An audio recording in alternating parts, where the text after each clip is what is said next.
Neve come non mai, piste tirate a lucido, ma impianti chiusi. L'unica cosa che si può dire è che noi comunque abbiamo fatto la scelta di, in qualche modo, di tenere aperto anche in questo periodo. La Fisi permette di poter allenare gli atleti e noi stiamo dando questo servizio. È il destino del Nevegal, lo stesso di tutte le altre stazioni sciistiche, grandi o piccole che siano. Gli impianti per il pubblico sono chiusi, di conseguenza anche tutto il comparto turistico, dalla ristorazione ai bar, siamo tutti in ginocchio. Circa 150 i posti di lavoro in pericolo.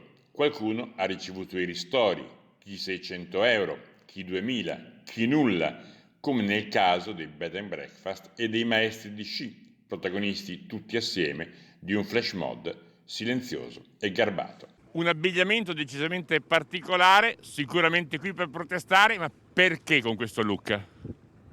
Ciao, salve a tutti. Io sono lo sciamano della valle, per quello che sono vestito così. Ma sono anche un esercente, sono il titolare di un B&B. Sono qua insieme a tutti gli esercenti, a tutti gli albergatori, ai gestori degli impianti qua in Nevegal, per sottolineare la problematica che si è creata, soprattutto adesso d'inverno.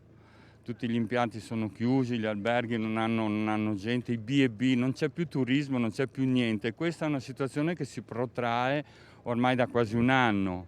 Si spera in un fantomatico 18 febbraio in cui le piste dovrebbero essere riaperte, facendo conto che la neve possa poi durare fino a Pasqua.